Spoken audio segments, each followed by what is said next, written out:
India का अगर record देखा जाए पिछले कुछ सालों में, वो डेवलपमेंट और टेक्नोलॉजी में इतने आगे जा चुकी है ना। अच्छा। कि हर कंट्री उनके साथ ना एसोसिएट होना चाह रहा ठीक है, है। क्योंकि उनको पता है कि इंपोर्ट एक्सपोर्ट करनी है, तो इंडिया से हमारा ताल्लुकात अच्छे होंगे तो हमें फ़ायदा होगा। दोवल साहब ने एक स्टेटमेंट जारी की है that is directly not about Pakistan but indirectly about Pakistan. वो उन्होंने स्टेटमेंट जारी की है कि हमें दुश्मन को दुश्मन की बैटल ग्राउंड पे हराना है। कल को अल्लाह ना करे लेकिन पाकिस्तान की भी बारी आ सकती है। आ सकती आएगी, वो कहते हैं जी ग्रेटर इसराइल आएगी, अच्छा। आएगी। इसलिए कि डॉलर खाते हैं भाई, उसको आवाज नहीं लगा सकते हैं, पैसा खाते हैं वहां से। वो एटम बम किस लिए है? वो तेल लेने के लिए गया हुआ है। जी तेल लेने के लिए गया हुआ है। इंडिया के स्टूडेंट अच्छे नहीं है जो कि पढ़ाई भी अच्छी करते हैं, उनको जो है प्रैक्टिकल भी करवाया जाता है और दुनिया का हर मुल्क उन्हें जॉब देता है। बिल्कुल ऐसे ही बात है। हम पाकिस्तानी अब देख लें, स्टडी अब्रॉड के लिए अप्लाई करेंगे ना, आप जहाँ मर्जी मैं कर लूँ, ये भाई कर लें या कोई भी कर ले, उन्होंने फर्स्ट ऑफ ऑल पहले तो देखना है ये बंदा किस कंट्री का है। हाँ। पाकिस्तानी सुन के ना वीज़ा रेशो वो 90 से 40-30 आ जाती है। हमें दुश्मन को दुश्मन की बैटल ग्राउंड पे हराना है, तब जाके अमन होगा, तब जाके अमन हमारी कंडीशन पे होगा। फॉर एग्जाम्पल, इसमें इंडिया के लिए जो एनिमी है वो कौन है? आज इसराइल ने प्रॉपर 4 घंटे अटैक किया ईरान के ऊपर, ठीक है, और उनके जो मिसाइल की फैक्ट्री है उसे उड़ा दिया। उनका दावा है कि हमने फैक्ट्रियों को उड़ा दिया। इंडियन स्टूडेंट अब बाहर जितनी भी कंपनीज है उनका सीईओ इंडियन बैठा होगा। हाँ, सही है। क्यों? हार्ड वर्क है, बेशक काम ना करे लेकिन उसकी कौम, इंडिया की तरक्की कौम करेगी। के बारे में पता ना, ये लोग हार्ड वर्किंग है भाई, इनको रख ले। क्या इंडिया चाइना के अंदर घुस सकता है? बीजिंग में जा सकता है, शंघाई में जा सकता है? आप इस स्टेटमेंट से एग्री कर रहे हैं कि वर्ल्ड फ्यूचर इंडिया के बगैर पॉसिबल नहीं हो सकता? डेफिनेटली, जिस तरह की करंट सिचुएशन चल रही है, इंडिया टॉप पे है। ठीक है। आगे हम समझते थे कि चाइना है, अमेरिका है, ये कंट्री ज़्यादा टॉप पे है, लेकिन अब जो सूरत हाल है उसमें इंडिया टॉप पे कंसीडर हो रहा है। ऐसे दोवल साहब जो हैं वो जिसके ही टॉकिंग अबाउट पाकिस्तान, वो पाकिस्तान की बात कर रहे हैं। एंड पाकिस्तान में जब वो बात करेंगे दोवल साहब, तो वो किस चीज को मेंशन करेंगे? कौन सी ऐसी पावर है आपके ख्याल से जो जंग रुकवा सकती है? मेरे हिसाब से जो नजर आ रहा है ना, वो तो हमारा हमसाया मुल्क है इंडिया। अच्छा, वो कैसे? वो ऐसे उनका सबके साथ ताल्लुकात अच्छे हैं। अल्लाह ना करे लेकिन पाकिस्तान की भी बारी आ सकती है। आ सकती आएगी, वो कहते हैं जी ग्रेटर इसराइल आएगी, अच्छा। आएगी।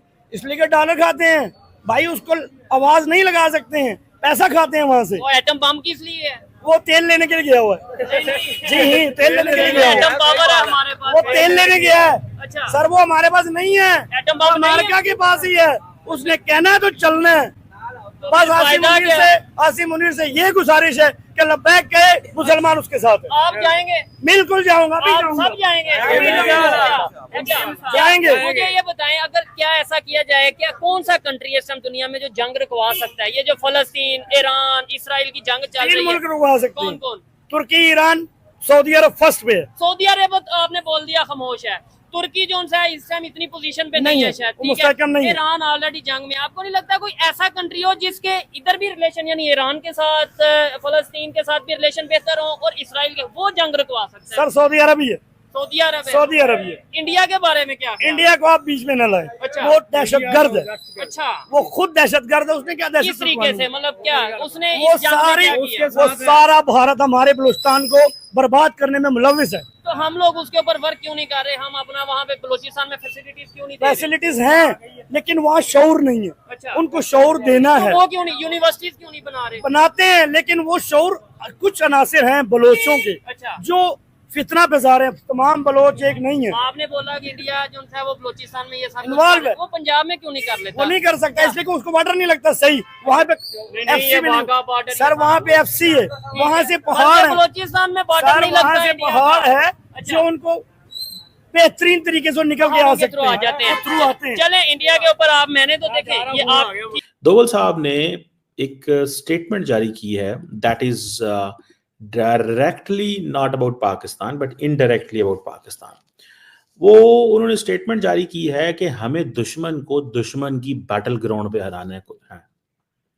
हमें दुश्मन को दुश्मन की बैटल ग्राउंड पे हराना है, तब जाके अमन होगा, तब जाके अमन हमारी कंडीशन पे होगा। फॉर एग्जाम्पल, इसमें इंडिया के लिए जो एनिमी है वो कौन है, इसको डायसेक्ट कर लेना। क्या इंडिया चाइना के अंदर घुस सकता है? बीजिंग में जा सकता है, शंघाई में जा सकता है, एंड देन आप किस तरह की बैटल पिक करेंगे? With China they have to pick a battle which is expensive, which is protracted, which is out of control as well. कि चाइना के साथ तो अभी इंडिया मेरी असेसमेंट में बैटल के लिए तैयार ही नहीं है, बिकॉज अभी तो चाइनीज अपनी डिटेरेंस एस्टैब्लिश कर रहे हैं, दे आर गैदरिंग। जो डॉक्टर जयशंकर ने रिसेंटली कहा था कि हम अपने से बड़े दुश्मन के साथ, अपने से बड़े मुल्क के साथ एक अननेसेसरी बैटल क्यों, why should we pick an unnecessary battle with China? So it means the only country way doctor वे NSA दोवल साहब जो हैं वो जिसके ही टॉकिंग अबाउट पाकिस्तान, तो पाकिस्तान की बात कर रहे हैं। एंड पाकिस्तान में जब वो बात करेंगे दोवल साहब, तो वो किस चीज़ को मेंशन करेंगे? आई थिंक वो कल कोई जिसे कहते हैं ना किसी बुक लॉन्च पे खिताब कर रहे थे, और मेरा ख्याल है वो क्या नाम है हमारे वो जो जनरल साहब हैं, उनकी बुक थी वो, और उस पर बात कर रहे थे, और वो ये चीज़ जो कहते हैं कि हमें दुश्मन की बैटल ग्राउंड में जाना चाहिए, दुश्मन की टर्फ पे जाके खेलना है, ठीक है, तब अमन होगा। अब वो बात कर रहे हैं, जारी बात है, वो अफगानिस्तान की तो नहीं बात कर रहे, वो मालदीव्स की बात तो नहीं कर रहे। पिछले 77 सालों से इंडिया पाकिस्तान के मसले हैं ना, सो वो पाकिस्तान की बात कर रहे हैं। मिसाल के तौर पे कि जो रिसेंटली यहाँ पे हमले हुए, जिसमें आपको याद होगा कि फॉर्मर जो कश्मीरी मुजाहिदीन थे जिन्होंने जहाद कश्मीर में हिस्सा लिया, उनको टारगेट किया गया। फिर क्या नाम था उसका यार, वो जो लश्कर तैयबा का है, उसके चीफ के घर के बाहर जो धमाका हुआ, whose is interest is it to target Hafiz Saeed? there is a question ना, for any target there must be someone who is a beneficiary। उसका कौन बेनिफिशियरी हो सकता है? चाइना तो बेनिफिशियरी नहीं है, ना मालदीव्स बेनिफिशियरी है, ना अफगानिस्तान बेनिफिशियरी है। लश्कर तैयबा का हाफिज सईद से तो कोई प्रॉब्लम नहीं, लश्कर तैयबा का तो सारी बात है इंडिया से प्रॉब्लम रहा है। तो क्वेश्चन ये है कि जो दोवल साहब बात कर रहे हैं वो कह रहे हैं दुश्मन के अंदर जाओ।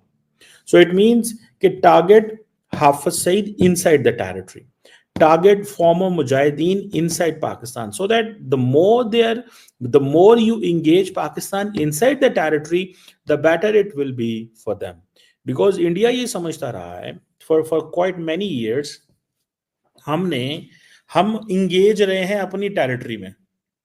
इंडिया ये कहता है कि कश्मीर में जो इंडिया इंगेज रहा है पाकिस्तान से लड़ाई में, या पाकिस्तान ने इंडिया को कश्मीर में इंगेज रखा, दोनों मुल्कों के हवाले से, ठीक है। तो उन्होंने क्या किया कि वो कहते हैं कि हमें पाकिस्तान ने